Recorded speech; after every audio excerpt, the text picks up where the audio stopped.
Welcome to the Own Your Peace podcast. I'm your host, Andy Thusen, and today we're going to be diving into the core basics of human design. Human design is my flagship of what I do. I also talk astrology, growth mindset, all tools to help you become the biggest, brightest version of yourself.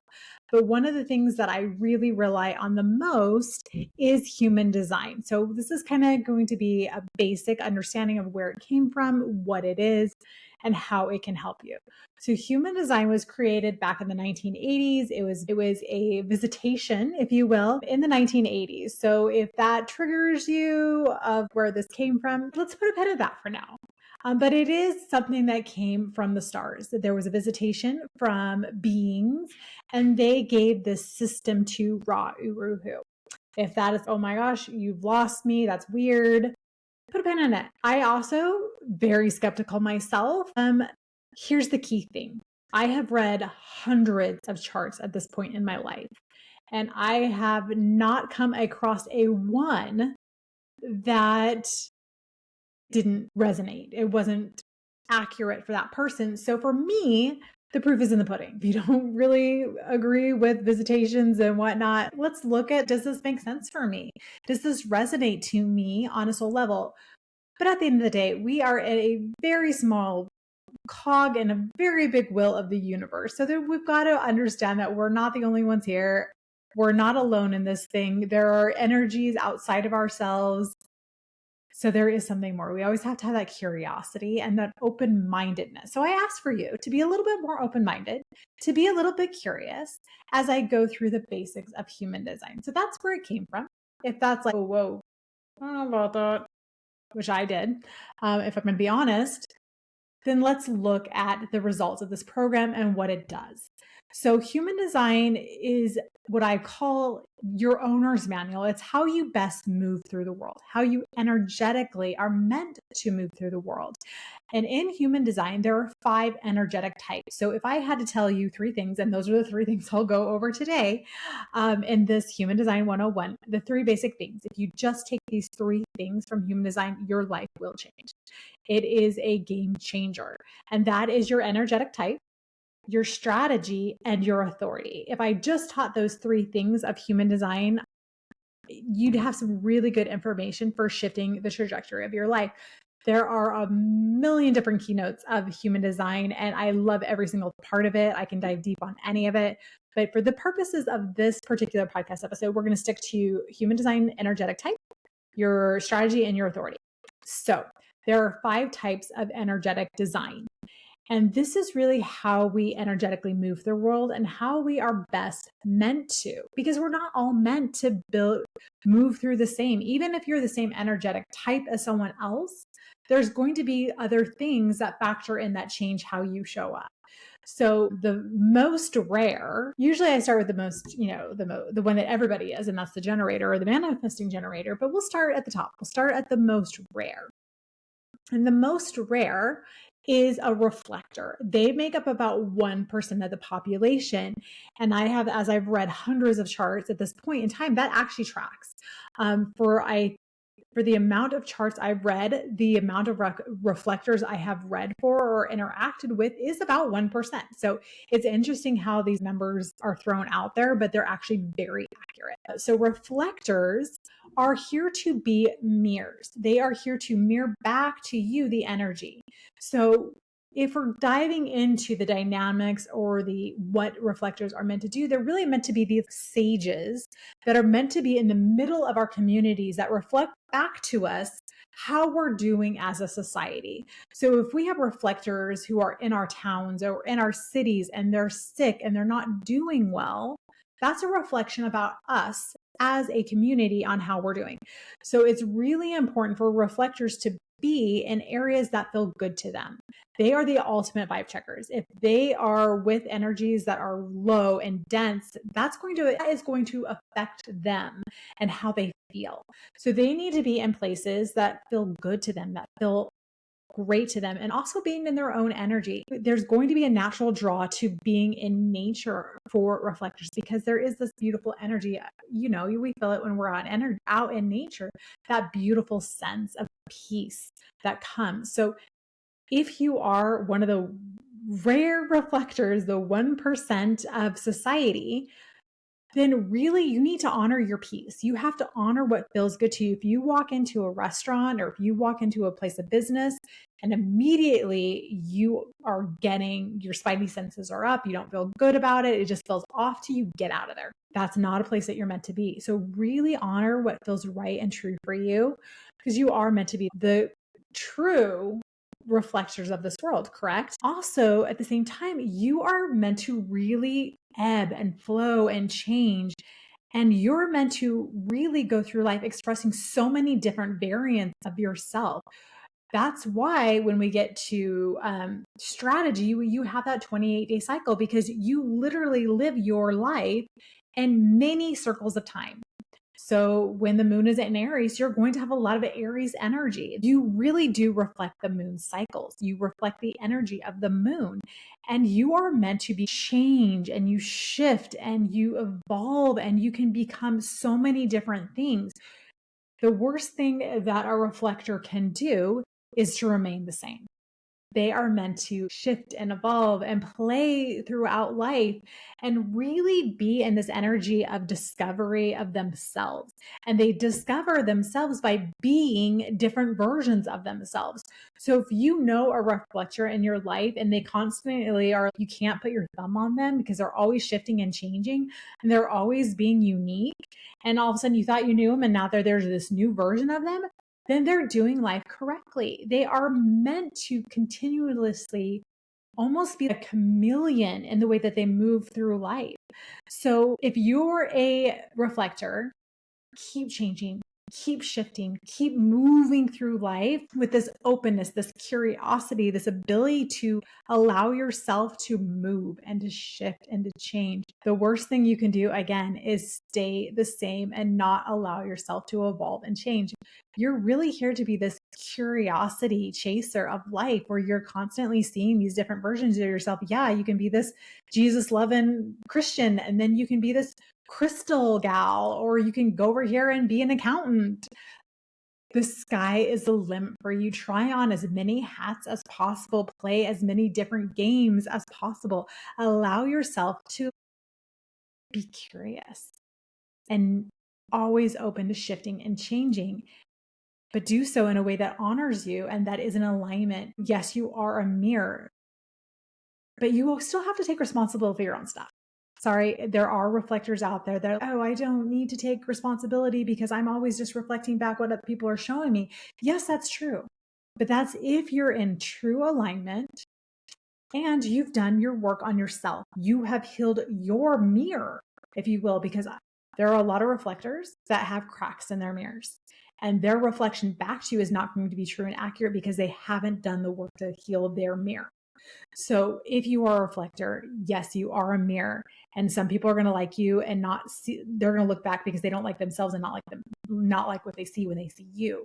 That can be true. But again, always ask yourself, am I living in alignment? Am I a blank canvas when I'm looking at other people? Am I doing the work? We all have our own experiences where we have healing that we need to do. And that is also true for reflectors. So keep in mind that yes, reflectors are reflecting back to us how we feel about ourselves. So if you have a reflector in your life and you have an interesting dynamic with them, obviously ask yourself the questions: is that me? Am I seeing something in them that I need to look at within myself? Ask the question, absolutely. But also at the same time, ask yourself the question, is this a pure mirror that is mirroring back to me? You can do that by muscle testing. Is this a pure mirror? Yes or no? And then you can kind of tell from there if what you're getting back is correct and accurate feedback, or if that's something where they might have a little crack in their mirror and they just need to do a little bit of work. So I want that to be said, because I think there's a lot of misunderstanding when it comes to reflectors on that. Reflectors are beautiful. And all the reflectors that I have met with and interacted with are beautiful humans. And they are so wise and they are able to see what's going on. And they are really able to kind of be in touch with where we're going next. So if they're able to harness what they're feeling into on a collective level, a lot of some of the most successful people I have read for are reflectors because they're able to hone in onto what collectively we need next. And they're able to provide for those needs, or they're able to see, well, the market's shifting. Let's buy these properties. Let's get ahead of this. And they're able to position themselves and be at the right place at the right time. They are also meant to be carried by life, an allowance of life to flow through them and manifest through them. So there is a lot of a part of a reflector's life where it is they're at the right place at the right time. Things just happen for them. Things just unfold for them. So that is something to kind of keep in mind when you're looking at a reflector, or if you're a reflector yourself. I know a lot of times you guys kind of get looked over because you guys are only 1% of the population. So there isn't a lot of really great information about reflectors. So I hope that helps. I hope that gives you some aha moments for yourself if you're a reflector, if you have some reflectors in your life. Again, they are very rare. They're 1% of the population. The next category, or the next energetic type, are manifestors. And manifestors make up about 9% of the population. And for a manifestor, they are meant to be big. They have really, really big auras. So you will probably feel a manifestor before you actually see a manifestor. I always kind of energetically know when I'm in the presence of a manifestor because they're a little bit trickier for me as a projector to read, because it's almost like I hit onto this like tough outer shell because I do have a closed aura. It's not open and enfolding. It's protective, but it's big and you can feel it. And I kind of feel my energy kind of tap into it, and I kind of get an abrupt wall, if you will, when I try to tap into manifestors at first, especially where I'm just meeting someone. And there is this interesting energy when I first meet a manifestor. I love manifestors. I have 2 manifestor daughters myself. So I really understand their energy because I am around it all the time. And they are beautiful, and they are meant to be these big, energetic, larger than life, very bold in the way they move through the world. So their purpose is to ignite, to start movements. So when they're in alignment, when they're in play, when they're in fun, they're going to have these cycles, and they're called urge cycles. And urge cycles are when they connect with the divine, they receive an idea and a download that rushes into their being with so much certainty, with so much knowing, that they can't stop themselves. They have to move forward with whatever this urge is. And that is where we get into the rest cycles of a manifestor, because they will go with, they'll get this urge, they'll get that download from source, from God, from universal intelligence, and they know their next step. And it is so important to them that it is almost like they have put on blinders. They are going for it. And it is very much a situation of get the heck out of their way or you're going to get ran over, because it is that intrinsic to their being when these urges hit. So if you have manifestors in your life, or you parent manifestors, that bold, get out of the way energy, because that is where they're in that rest cycle where they get up to that 200% energy. And it can almost feel they're manic because they have so much energy that they're up for 2 or 3 days completing the urge and seeing it through. So they can go through these cycles. They are the only non-sacral being that is able to produce their own energy source. So as a manifestor, they'll get a surge of energy when that urge hits. And they'll have that wave of extra energy till their urge has seen completion. And then they're going to go back down to 50% energy or 0% energy. So if you've lived your life and you have no idea what human design is, and you find out you're a manifestor, this is going to make so much sense for you, because you're going to be like, why do I have these like episodes of like so much energy where I can like literally tackle the world and work on like little to zero sleep for days, and all of a sudden it's like I'm horizontal and I can barely function. And it doesn't make sense. It gets frustrating because you're like, what the heck? Like, I expect to have energy this all the time. And all of a sudden now I have none, because you're comparing yourself to the generators and the manifesting generators, which do make up the mass amount of the population, where they have consistent energy that they can continue to go day in, day in, day out with lots of energy, where yours are more in cycles. So the biggest advice I can give to manifestors is to honor your cycles. When you have these bursts of energy, go for it. Whatever is in your heart, whatever is in your soul, go for it and get it done. But then also honor the cycle where you don't have as much energy, where you are laying low a little bit more. And the more you're able to do that, the more you're going to find that you have more energetic cycles. You have more surges of energy coming in because you're honoring those rest cycles. If you're not resting and you're powering through and you're pushing yourself all the time to keep up with that level of energy from your urges, then you're going to fall flat, my friend, and you're going to get burnout. You're going to have zero creative energy. You're not going to be getting those urges anymore because you've lost that connection with the divine. We stay in our connection with the divine when we're in play and when we're in fun and we're in that creative energy. Yes, we need to do our work. We need to dive deep and work on healing ourselves, which is a little bit of a denser energy, but getting back to play, getting back to fun, then you're able to be in more of that deeper connection with the divine where you're able to continue to get those urges. You are meant to be bold. You are meant to be big. You are here to ignite movements. So again, you have this big closed aura. People are going to have two very distinct reactions to you when they meet you. You are going to be a person that people either love to death. The cool thing about manifestors is you guys have this amazing ability to cult-like following. People love you. If they love you, and they will follow you to the ends of the earth.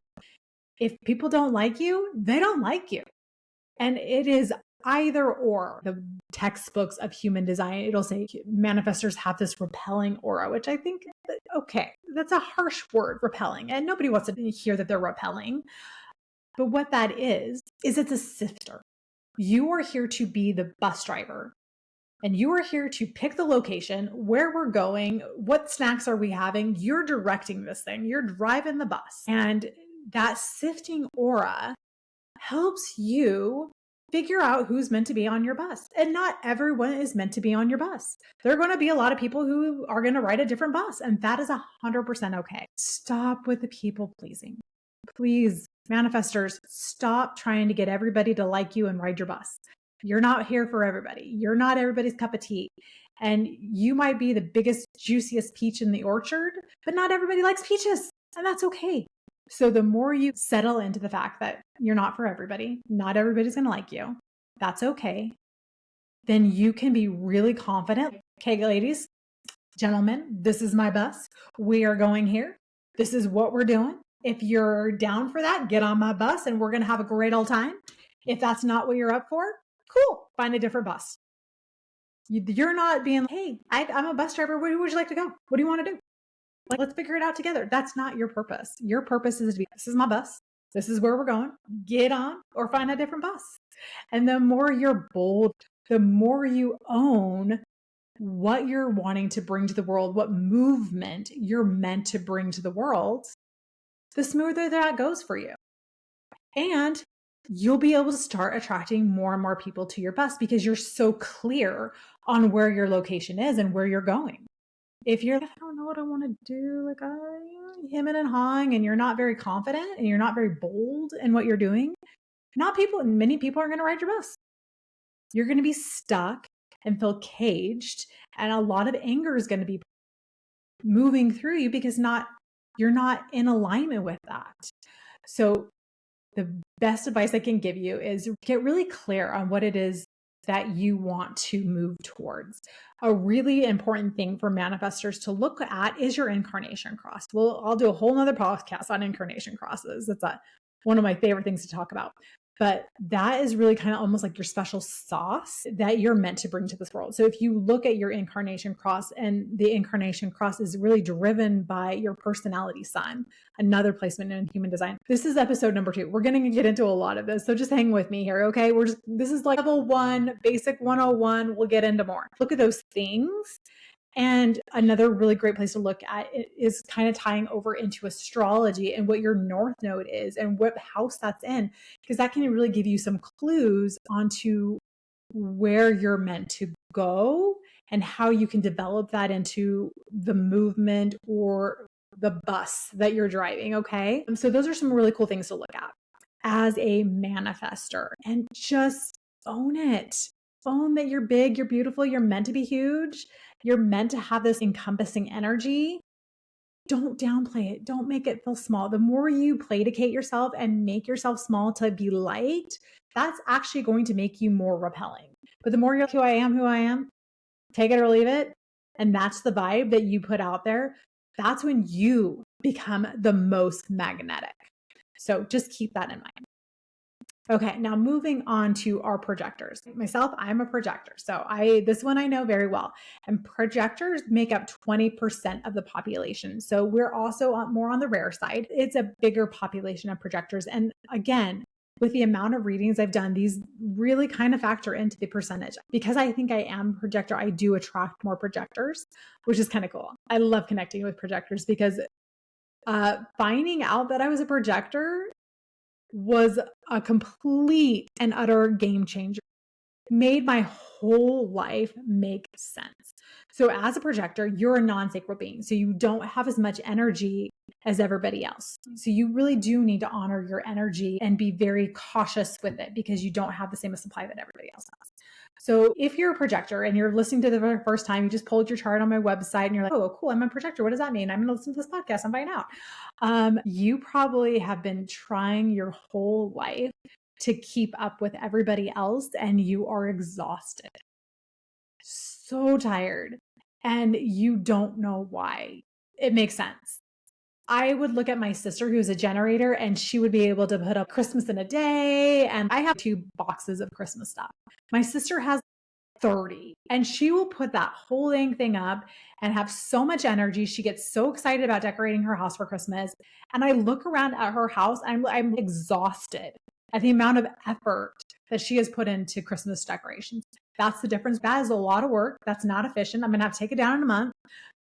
That's a projector in me versus the generator in her. So there are distinct differences for sure.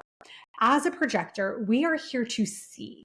We are not here to do. We are here to look at the world in a very different way. I had heard once we're kind of birds on the tree, kind of looking down at the safari below us, and we're seeing how like everybody else is moving, and we're seeing better ways to do things, more effective ways to move through the world, more efficient ways to the world. That's the way our brains work. Our brain, if you're a projector, you'll be like, oh my gosh, this like makes so much sense. And you'll laugh because it's just how our brains work. We go into a restaurant or go into a place of business and immediately our brain is like, if they did this, that would be better. That's more like, that's a waste of time. Why are they doing it that way? Like that's so inefficient for them to do it that way. Our brains automatically go to fix mode, where we can see where there is a progress breakdown or something that's an inefficiency. Our brains are hardwired to see inefficiencies and where things can be run more smoothly. So if you are a business owner and you want to know how to run your business more efficiently, find yourself a projector because they can walk into your business in like 10, 15 minutes. They can tell you 10 things that you could do to make your business more efficient. That's what they're built for. So you definitely want a projector on your team. Manifestors, they're going to be able to tell everybody how to move. They're great bosses, but they also need a lot of like alone and like don't tell them what to do. The worst thing you can do is try to boss around or try to micromanage a manifestor. Do not do it. Do not attempt. Projectors were very good about like going in, putting on our analytical mind and seeing where the inefficiencies are. We have what's called a penetrating aura. I always kind of giggle internally in my head and I think of like Pitch Perfect. If any of you guys are old enough to remember Pitch Perfect, I'm dating myself. It's actually not that old of a movie. I think it's a classic, so I'm going to bring it up. In the movie, Fat Amy, one of the characters, that's what she calls herself. She's like, still not a good enough reason to use the word penetrate. I always hear her little voice in my head when I talk about penetrating aura. So what we're able to do in a one-on-one setting is we are really good at reading other people's energy. So we can look into and read your energy and we're able to see where the inefficiencies lie. How could you use your energy in a more efficient way? How can you see things differently or move and do things differently? So that is kind of our greatest gift. So projectors are here to see. They are seers. They see how to do life better. They see how to make systems better. They see systems, either that be a systematic within a business or the systems within our own bodies. And every projector is here to see something differently and the way they move through the world. I think for me personally, that's why astrology and human design clicks so quickly for me. I think I've been doing this for lifetimes, but that's another time and tell. But it's a system for me. So I understand it. And I see how this system can help people progress and do better in life. So that's why for me as a projector, human design makes so much sense because it's a system.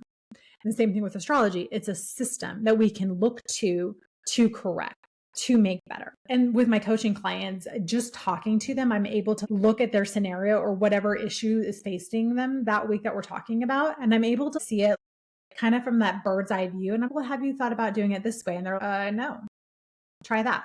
And I get great feedback. Oh my goodness, that like I would never have thought of it that way, but that makes so much more sense to do it this way versus this way. Thank you. And that's really what having a projector in your life can do.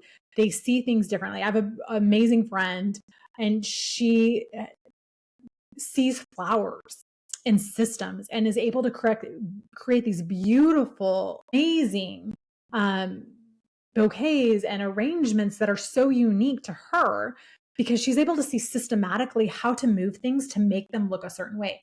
And then I have another friend who is another projector who is so great at running businesses because she sees how to do things more efficiently, how to make that business run smoother.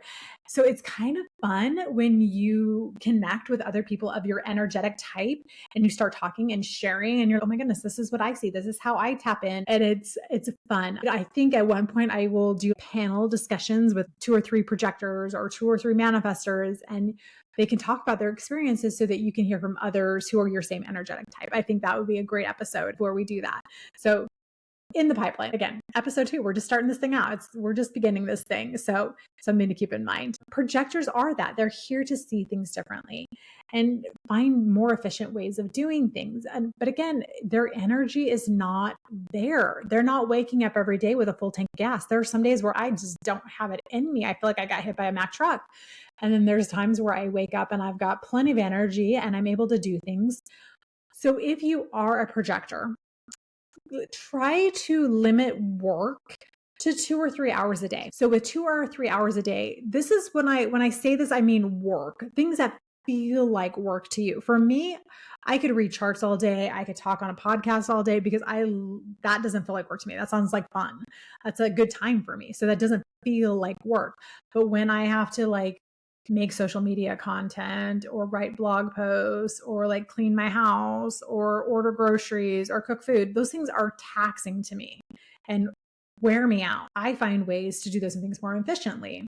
We've gotten to a place in our personal lives where I can hire someone to deep clean I love keeping my house. I have systems within my house to keep it clean. But the deep cleaning, I have a cleaner that comes every 2 weeks to clean my house on that deeper level to scrub the toilets and stuff like that because I just don't, like, I can't, like, I honestly, it saved our marriage because I just don't have the energy to do that, nor do I want to. So if you can delegate those tasks that are really taxing to you, that really take away your energy, that way you can focus on what you love and that you can keep doing forever. Then in projector talk, that's an efficient use of your time. So look for those ways that you can really focus your energy on what lights you up and what really fills your cup, if you will, and limit the real work to 2 or 3 hours a day. Because when we're keyed in, projectors, if you are an employer and you have projectors on your team, they literally can get done in those 2 or 3 hours what most people take 8 hours to do. They can be hyper focused and get more done in that time period. So try testing that out where you let your projectors work half days, where they really focus for those half days and get as much done as they can. And then they're able to rest so that they have the energy to keep giving to you as the employer. Just some thoughts here. I also love to do consultations on running businesses with human design. Side note, some things to think about with projectors. But those are kind of the key things with projectors. And they really are here to not only see things, because like I said, with the manifestors, either people like you or they don't because they have that repelling aura. For a projector, we also have because we don't have that open, inviting aura as either ours is penetrating, we can get some really interesting responses to our energy as well. What I have found is people either really are magnetized to me or they don't like me at all. And it's either or. And what I have found is nobody is going to make you feel more seen than a projector. So if you're ready to be seen and you are very ready to like see your stuff, you are going to be super magnetized projector because they're going to help you feel so seen in life. They're going to see you. They're going to understand you in a way that you've never been understood before in your life. Or you're going to have this really like, oh my goodness, they can see through my soul. Like this is really uncomfy. I don't like that they're like reading me like I'm a book, because you're not ready to be seen, or you're hiding something, because we can see right there you go. So some things to think about there with projectors and their aura. Now moving on to our manifesting generators. So manifesting generators are about, so if we go through those again, so reflectors, 1% of the population, manifestors, 9% of the population, and then projectors are about 20% of the population. And then we look at the rest, which makes about 70%. So there's different schools of thought. It's like 35, 35, 30, 40, like there's the rest is split between manifesting generators and generators, and they make up 70% of the population, and they do have a lot of things in common. So a lot of the things I say about a manifesting generator or a generator are true for both. The main difference between a manifesting generator and a generator is their pathway through life. So a manifesting generator is meant to pivot a lot. They are meant to move through life very quickly. They have the largest energetic engine of any energetic type. So they will actually even have more energy than a generator. So manifesting generators have this really strong, robust, energetic source that fills up every day. Plenty of energy every morning. They have so much. And with that, they're able to move through life very quickly. They are here to master something and move on, master something and move on, master something, move on. So that's why you're going to see the manifesting generators in your life. You're going to be like, oh my gosh, you're so good at that. You're so smart. You've conquered that. And you're like, do you think they're killing? And all of a sudden they're totally going in a completely different direction. You're like, well, what are you doing? And you're like, you're so good at this. Why would you like just put that down and pick up something else? Because they are here to pivot. I see this all the time when I look and when I watch the Barbie movie. I was like, oh my gosh, that's exactly it. And this is a really good visual representation of how a manifesting generator works through. So in the Barbie movie, Ken creates this mojo dojo casa house where it's like a rodeo, like a cowboy house, and then it's this and this, and he puts all these things together and he creates this house with all these different themes, and it works for him, right? That's a manifesting generator. They are literally in this lifetime on this little Easter egg hunt. They are responding to life. They're seeing something and they're, oh, I love that. I'm going to get that and pick it up. And they're putting it in their Easter egg basket and they're collecting all these things, and they're meant to create something new we have not seen before, like the Mojo Dojo Casa house. I love that visual representation of the man-gen journey, if you will. So that's what they're here to do. They are so smart and they pick things up quicker than everybody else. So they have a little bit of impatience for those around them because not everybody moves as quickly as they do. And because they're so highly capable and they can get so much done, a lot of times they're undervalued as employees because nobody sees how much they're actually doing because they move so fast. And people don't see the work that they put in because they make it look so effortless because they do move through life so quickly. So if you are an employer and you have manifesting generators, really take note of what they accomplish because they can accomplish more than most. And really honor them for that and see them for that because they literally can do more than anybody. They are the most robust engine. But again, they're going to get burnt out by doing things that they don't love. So if you have a manifesting generator on your team who is super capable, but you have them in a job that is sucking the life out of their soul, they're going to get burnt out. They're not going to have energy. They're going to be this wet blanket on your team. But if you pivot their role and ask them questions about what they're really good at, well, it's not necessarily what they're good at because they're going to be good at everything. What do they like doing? What are they excited about? What tasks light them up the most? And if you align their job with the things that light them up the most, you're going to have an employee who gets shiz done, friend. So keep that in mind when you're dealing with a manifesting generator. They also, because they pivot so much, have a hard time planning things out. So if you do have a manifesting generator in life and you really want to ask a question and piss them off, ask them what their 5-year plan is, because they will look at you like a deer in the headlights and they will hate that question. My husband, my sweet Kelly Ray, he hates it when I ask him like what his goals are for the year or where he sees himself in 5 years, because they're not meant to plan that far ahead. They're meant to be a little bit more impulsive. They're meant to be a little bit more intuitive in the way that they move their world and just following their gut. Okay, this is the next step. Cool, let's do that and move on. And not looking so far ahead. They're not planners. They're not meant to be. So the more that we can honor that in the manifesting generators in our life, and if all of a sudden you're in a partnership with a manifesting generator and all of a sudden they cut ties, allow them to, because they got what they needed out of that partnership and now they're ready to move on. It's not personal. It's just the way it is. So allow them to continue to moving on and be awesome and doing what they're doing, because they move so dang fast. They are not meant to be doing the same thing over and over again for any amount of time. If you are a manifesting generator and you're in a job and you love your job, find new ways to do it differently. Or maybe transfer to another department within the job that you have, so you constantly have that ability to change and shift. Because if you're stuck in a job that is too monotonous for too long, it will literally suck your soul. So that's like the main difference between a manifesting generator and a generator. Is also obviously their energetic levels. They're going to have more energy, but they also are going to have this more pivoting, where they are tying their life force energy to different things and pivoting and moving on. Whereas, and when we get back to auras with manifesting generator, they have this open, inviting aura where they become magnetic to those around them. So you're going to be drawn in to manifesting generators because they do have this open aura. And when they're lit up and they're excited about something, they are so magnetic. There's 2 forms of generators and manifesting generators. If the generator or manifesting generator wants to be at the party, they are the life of the party. They bring the party. They are so much fun. You want to hang out with them the whole time. Us like non-sacrals want to like be in your energy because we're getting a high from your energy because you're so high. You've got extra to give us.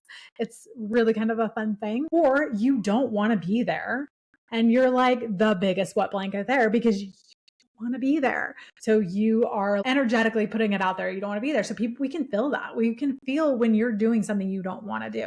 So it is really important for manifesting generators and generators to really follow what lights you up and what is a yes for you. We see it all over social media. If it's not an F yes, it's a no. But that's only true for my generators and mansions, because you guys do have that full bodied yes. And if it's that full body yes, that's your next step. If it's you sort of and make that work, that's a no. It's not for you. So that's kind of the main difference there between a manifesting generator and a generator. Now, a generator, they're going to have more of a linear movement forward. None of us really are super linear, right? But generators are really meant to get really good at one thing and tie their energy to one thing that they master in their lifetime. And it's something that lights them up. They're excited about. It's so funny. Honestly, as a projector, the energetic type I am the most jealous of is a generator, because they just need to pick their thing that lights them up, that's exciting to them, and they can just kind of put their energy into it. And if they keep following their sacral yeses and what lights them up, life is meant to flow and be easy, and everything just kind of combines in your favor when you're following your joy, when you're following your bliss, when you're following that yes. There isn't as much dynamic movement for a generator as there is for a engine. They're meant to fall in love with something and be so pumped about it their whole life, and then just create something really cool with it. Obviously, we're going to look at other, different things on their chart to help us get clues as to what that might be. But that's really how that moves for them versus a manifesting generator. This is something that's exciting to me. It lights me up, and I'm going to create this whole thing around something that lights me up. So that's a really good way to look at it. I look at Catherine Zenkingi. I'm going to butcher her name, but like the manifestation babe. She has built a huge following, all these beautiful products around manifestation, because she literally loves the manifestation process. You hear her talk about it and she is so lit up. She is so magnetic and bubbly and juicy when she talks about manifesting. You want to buy all her stuff. But that's the difference. She has honed in on her, her thing of manifesting, and she owns that space. And she creates so much excitement when she talks about it. We can't help but want to get on board and follow what she's creating. So generators really do have this gift of being able to get us excited about something, and we want to join them because there's nothing more magnetic than when someone is super pumped about something. I love going to like a restaurant or a store, and my checkout person or my waitress is just, you can tell they really love their job. They love it. And you can feel that from them. There's nothing more magnetic than when someone is doing what they love. And that is the thing that we need to shift for ourselves, is finding what we love, what we could do all day long without ever feeling tired. And that's what we put our life force energy into. For me, that's human design and astrology and gene keys. I literally could talk about it all the time. And I do, quite honestly, full disclosure. But that's what lights me up. And when I talk about it, you can see my whole beingness comes alive.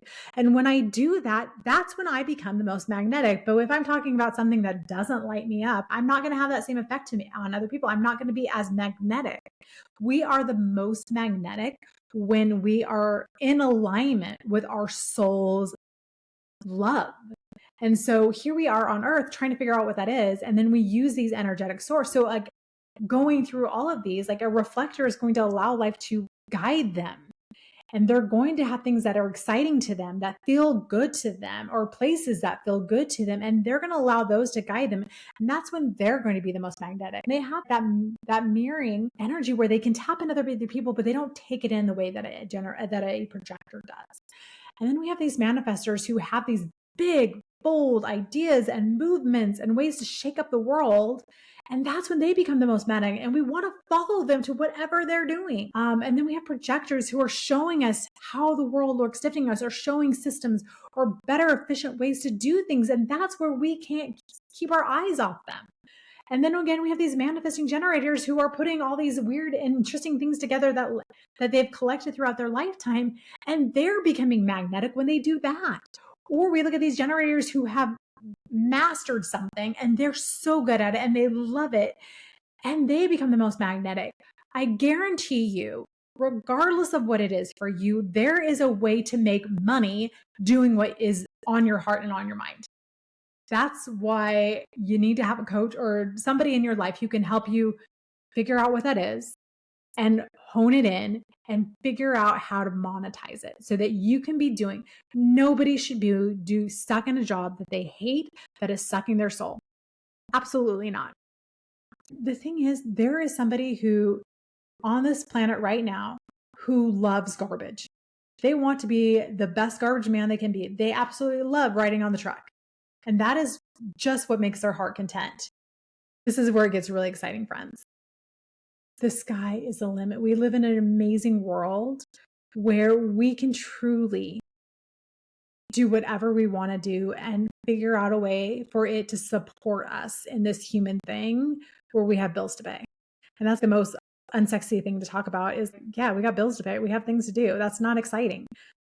Instead of figuring out, oh man, I have to make money to pay the bills, and you're so in that stress mode, I really want to do something I love.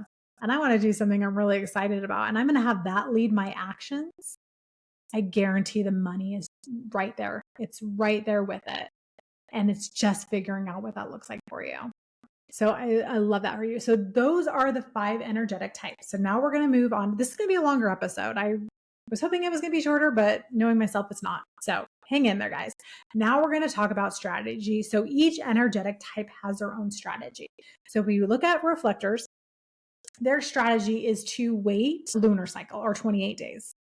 So the reason that they need to wait 28 days, and that's how they communicate with the universe has a way to talk to each energetic type. And when we know what that is, we can get the best answers and we can know what is meant for us. So as a reflector, you're meant to wait a lunar cycle or 28 days to make a decision or to be guided throughout life. You're going to be pulled. The universe literally is meant to pull you through this lifetime. You're going to be drawn to what's next for you. So the reason why you have 28 days is after 28 days, is that pull still there? Through all these different little mini versions of yourself that you birth throughout the month, is that still on your heart and mind after 28 days? If it is, then my friend, that is for you. That is what you're supposed to be doing. Now we move on to a manifester. They need to inform. So I work with a lot of manifestors because manifestors for most of their lives have been told no. So they have a tendency to hide what they're doing from the world. It's not that they're trying to be dishonest. It's not that they're trying to be, manipulative at all. It's just that they've been told no their whole lives. So if for them, it's easier to ask for forgiveness than permission. And the most important thing for a manifestor to shift within themselves is to ask for, or not ask, they're not asking for permission, they're informing. So they're going to get this urge. And then they need to inform the people in their lives what that is. And what that does, that tells everybody in your life what you're doing. So now they can be like, oh, cool, this person's got an urge. I can either figure out a way to support them and help them, or I can just get out of their way so they can go for it. So I'm not a resistance to them when they're moving forward. So that is the reason why you inform.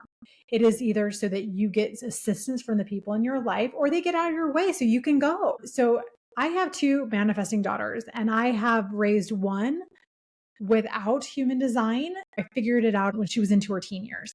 And then I have my younger daughter who is a manifester. And I tell you what, the difference between, I wish I would have had it sooner for my oldest because it would have changed a lot of the way that I parented her. So I know that if little Tatum comes to me with an idea and it's like an urge, and there's a difference when it's just like her trying to get what she wants versus this is something that's on her heart and there's no shaking it from her.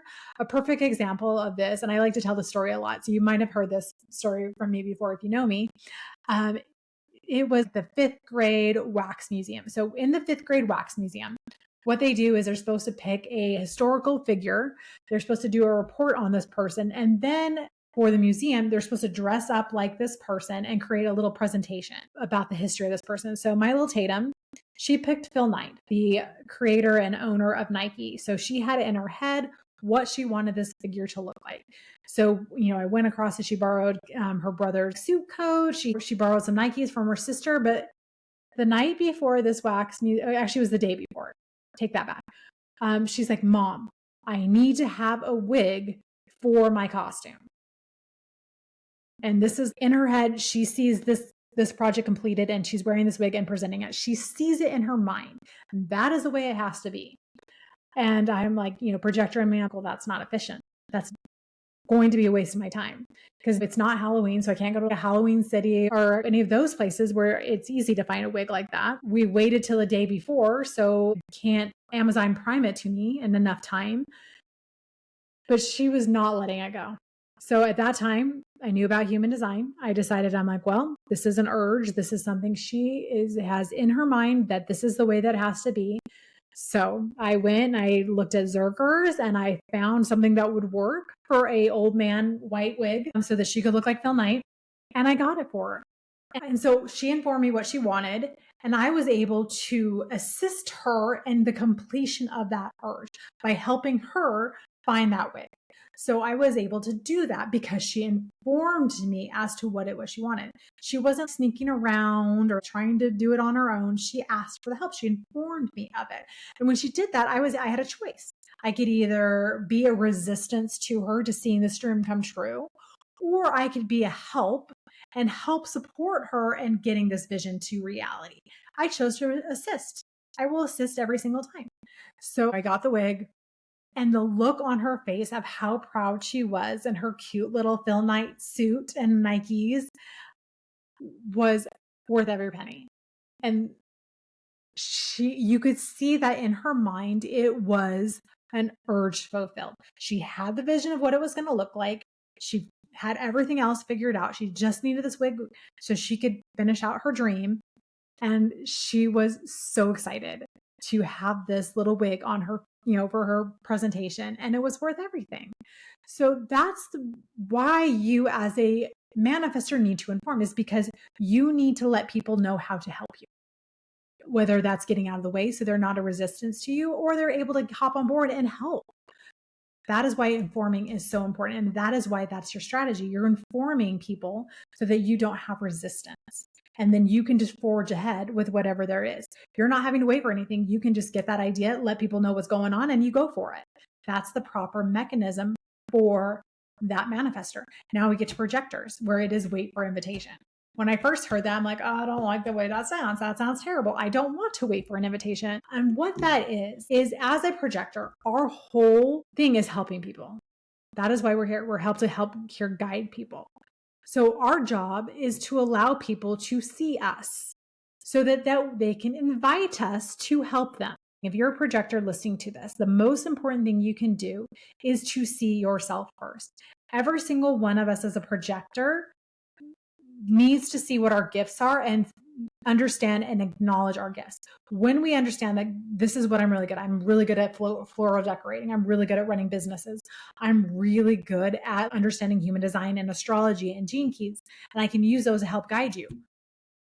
That is where we see ourselves and our gifts. And when we own that and we start sharing that with the world and we allow ourselves to be seen as the expert, that's when those invitations come in. That's when people invite me to coach them. That's when I get invited to do readings for people, is because they saw me as the authority, as the expert, and they invited me in for help.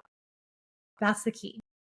So I can tell you from personal experiences, when I am shy or scared or a million other reasons why I don't like to show up on social media, guess what happens?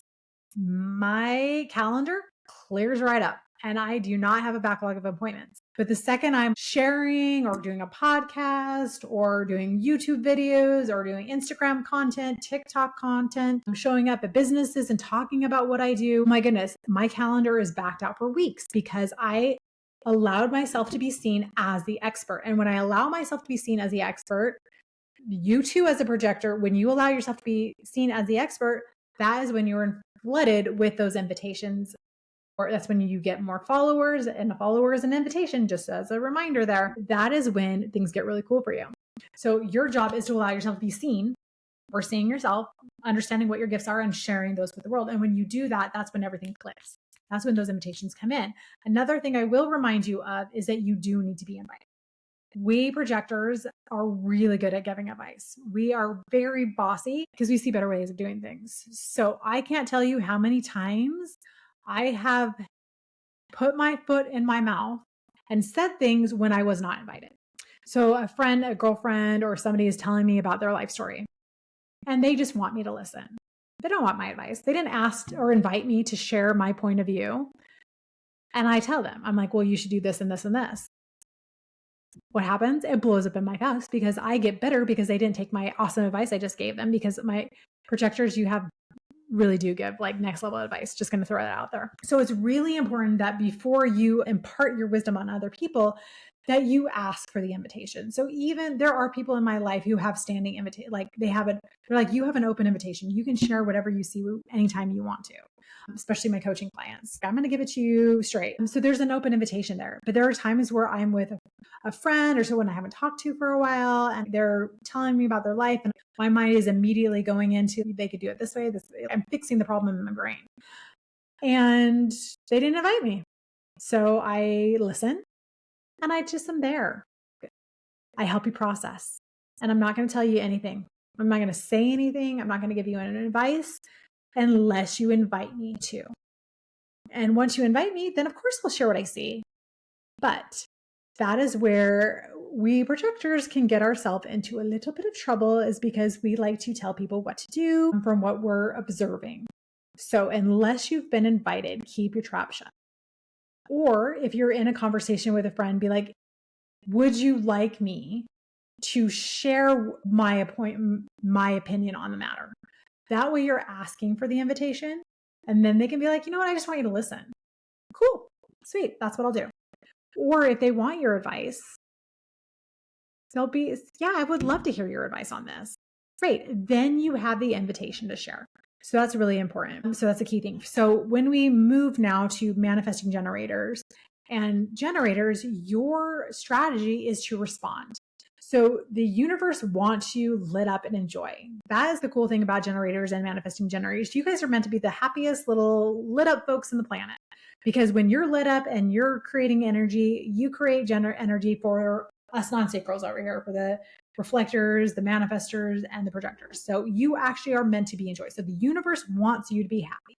So it's constantly sending you things that it thinks you might like. So your whole way of moving and interacting with the universe is something will come into your experience and you're going to be, oh my gosh, yes, that's it. I love it. Oh my, yes, that I need to respond to that. Or you'll hear something and you're, ooh, I need to respond to that. I have a cute friend that I did a reading for, and she does social media. And you'll find that when you stitch something and you add your opinion onto somebody else's, you're responding to what they said. So you're in alignment by doing that. And she's, oh my goodness, when I do that, that is when the posts go better. They go viral, or I get more views on them. So if you're a generator or a manifesting generator creator, try responding to other people's content, because by doing that, you're following your strategy. You're responding to something you saw out there and you're, yes, I love that, but let me add this content. Or, oof, I don't like that, but let me add this because this is going to really help people.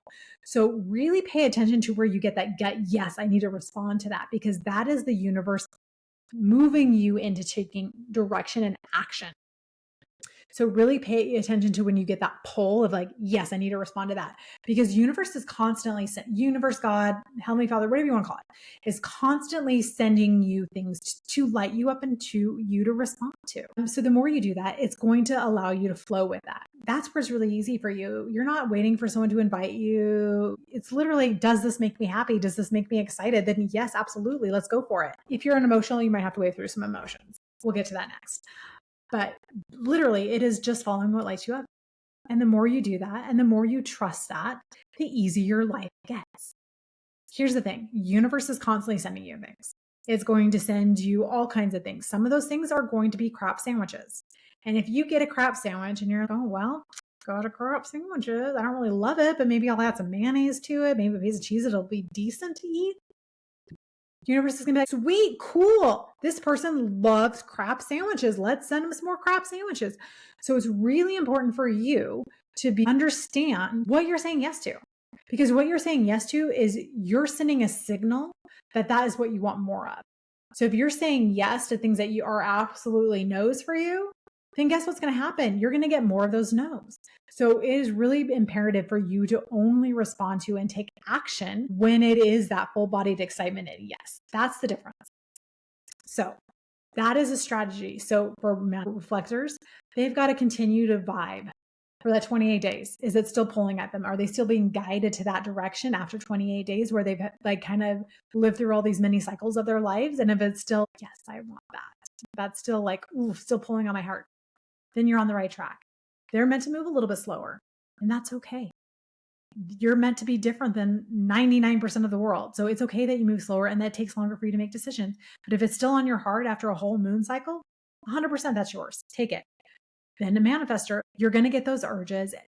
When you do, inform the people in your life so you can get them out of your way so you're not having that resistance. Projectors, put yourself out there. Allow yourself to be seen so that you get those invitations to share your gifts with the world. And then generators and manifesting generators, if it lights you up, heck yes, go for it. So really follow through on, does this light me up? I'm excited about this. Yes. We try to overcomplicate everything so much where it really can be, yeah, it can be that easy. So allow it to be easy. Okay, last thing. I'm going to try and wrap this up pretty quickly, and that is your authority. So authority is really how you best make decisions. And this is based on energetic centers that are activated on your chart. Again, we're going to get into all of this. So when we're looking at how you're meant to make decision, the most likely is an emotional person. So if you have your solar plexus or emotional center defined, it's colored in, there's a color of some sort in there, you are an emotional. And emotionals need to wait 24 to 48 hours before making any decision. And their decisions are based on what feels right and good and true to them. So I'm an emotional. I will get real excited about something and say yes in a heartbeat. And then a couple days will go by and all of a sudden I'm like, wah, wah, wah. Actually, that was a no. Or I'll say no to something because I'm low. And a couple days later, oh man, I should have said yes to that. But that actually sounds fun. So allowing yourself space and time to wave through an emotional wave will help you make the best decision. So you don't want to make a decision when you're in the height of emotion. We'll get into what emotional, there's so much to human design. It's hard to tie it down to a podcast episode, but we'll try. So emotional center person, wave through those emotional waves. You're going to feel all kinds of emotions throughout your life. You want to make your decisions when you're in neutral, not when you're in a super high or when you're in a super low. Just kind of wade in, because sometimes you're in a neutral, you're not in a high, you're not in a low, and you can make in the moment decisions because you're in a neutral place. But if you are in heightened emotion or lowered emotions, then wait 24 to 48 hours. And then does it still feel good and true for you? That is emotional, how you make decision. And it is really how you feel about something. How you feel about something is your North Star when it comes to making your choices. And this is big choices. I do not want you to wait 24 to 48 hours to decide if a sandwich feels good for you. This is life-changing. We're moving, I'm getting in a relationship, I'm buying this thing, really big decisions. Wait the 24 to 48 hours. The next one is if you have your emotional center or solar plexus is open, there's no color in it, it's white. Then you have your sacral center, and that's colored and undefined. Then you are a sacral authority. So automatically, if you're sacral authority, you are a manifesting generator or a generator. So the only two types of authority that a generator and man-gen will have is pure sacral authority or emotional authority. Now, if you're pure sacral authority, because you're not an emotional, you're non-emotional, then it really is as simple as, yes, it's exciting to me. Let's do it. You are here to make decisions based on your gut and if it feels good to you, if it's exciting. So your excitement level on a thing is your decision maker. So really learn to trust it. And a lot of us are really super disconnected from our sacral. So if you want to start with muscle testing and work up to your sacral response, that works, because a lot of us sometimes we're super disconnected from our bodies and it takes time to get reconnected. Again, a lot of the things we work in when you work one-on-one is really getting connected to that sacral source. In that connection, does it feel good? Does it feel true? Are you excited about it? If you're excited about it, that's for you, my friend. It's a yes. If you're hemming and hawing about it and you're trying to weigh the pros and cons, it's a no. If you're not 100% excited about it, it's a no. Easy as that. Sacral is probably the easiest decision making of all. And then we move over to the spleen. So if you have a white emotional center, a white sacral, and a spleen, and then you are here to make your decisions on instinct and intuition. The best way for me to explain instinct and intuition, it is time sensitive. So you're going to get things that say, go left here, do this now, go here and do this now, do that. It's going to be time sensitive sounding. So if you are a splenic authority, you can make clear decisions in the now moment, and they're going to feel intuitive. You need to do this now. And so the more you can train yourself to listen to that intuitive voice, the stronger your promptings will be, and the stronger your decisions are in alignment with that splenic definition. So just keep that in mind. They're going to sound a little bit more time sensitive. You are going to need to make decisions in a now moment in a very intuitive, time sensitive way. So the timing of things is going to be intrinsically more important for you than for an emotional. They have to wait that 24 to 40 hours. And an intuitive or a splenic authority is going to have to make decisions like that. So really learning to trust the timing of things, and the timing of those intuitive hits is huge for a splenic authority. Now moving over to the ego authority. So if you have a will center as your authority, everything else is white, not colored in, then you've got this ego, then you're an ego authority. And an ego authority is going to need to make decisions based on what they want and desire. And so again, there is a lot of moralistic programming when it comes to ego authority.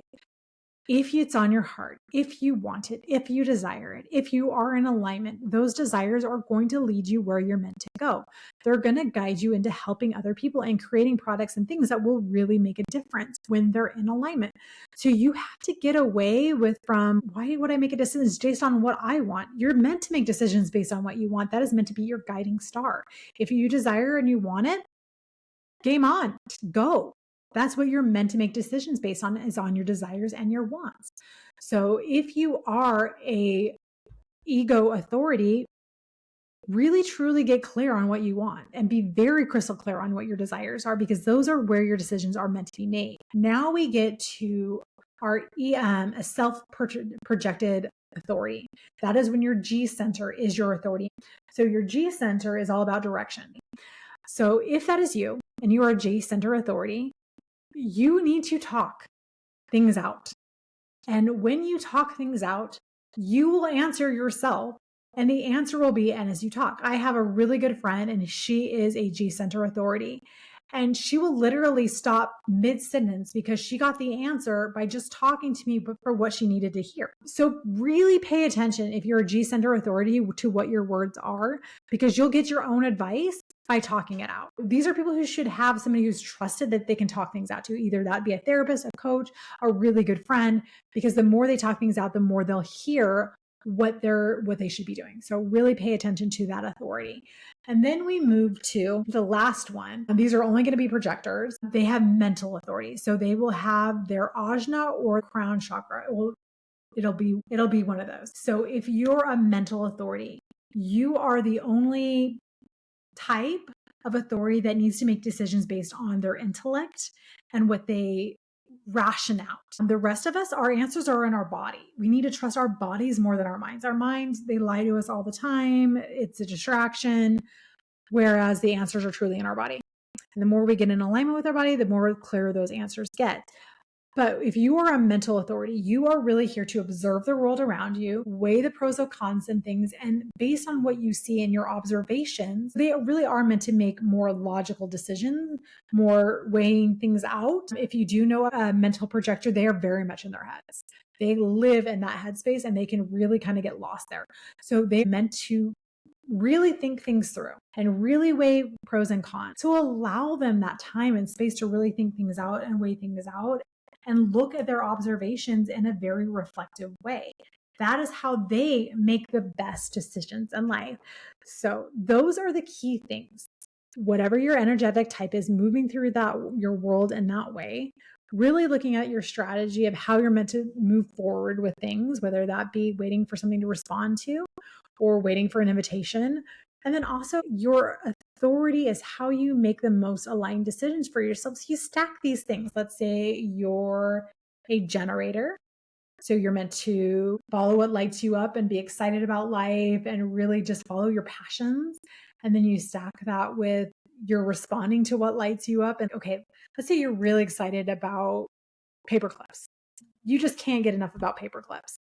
And then you see an ad of create your own business. Yes, that is exciting for me to own my own business. And then you create a brand new type of paperclip, or really clever, fun paperclips. Now you create this whole business with all these fun, cute paperclips. And you responded to that step that got you to it. And then you followed your gut because you're really excited about paperclips and that led you in the right direction. See how we can stack these things together. I'll go over my own. I am a projector, so I have to rest and honor my energy. I could literally read books all day about human design. So that's something that I'm naturally very excited about and that I'm drawn to, that keeps my interest and I have energy for. And then I stack that with my authority. So now I need to show people that I'm good at human design and astrology and all these things and showcase my skills so that I get invitations so that I can share my products that I create or my readings, my coaching programs, so that people invite me in to share these things with them. And I'm an emotional. If I'm creating a new product or a new podcast, I will sit with an idea for like 24 or 40 hours. So when I was creating my list of podcast topics, I would sit with something and be like, does that still feel good as something I need to talk about and share? Okay, yes. Okay, it's still on my mind for a couple of days. I allowed myself to kind of sit with the idea of even creating a podcast for a while, but it still felt like it was the right thing for me to do because it was a way for me to showcase my gifts, share my talents with the world, allow myself to be seen, which is super scary for me, FYI. And then the byproduct of that will be that now the universe has more ways to send me invitations so that I can be sharing my gifts on a broader scale. And then we go into these other aspects in more episodes that continue to layer how we use this information to really live our best lives and to really use them in a real and tangible way. That is the most important thing for me when it comes to these tools that we have is yeah, these are great to listen to someone talk about me for an hour and a half in a reading, but I want to know how I use these things. How do I actually like pen to paper use these in a real world application? And that is why I really want to dive deep each week with these episodes that you can start using these things in a way that shifts and allows you to show up differently and show up in a way that's very true to who your truest essence and how your soul wants to live this lifetime. That's why we have these tools. So that's what I have for you today. It was a longer episode, but I think we covered some really good things. And I hope you're able to use this information to really make some huge shifts in your life. I would love to hear from you. If you have any feedback, please let me know. Much love, and I'll see you next time.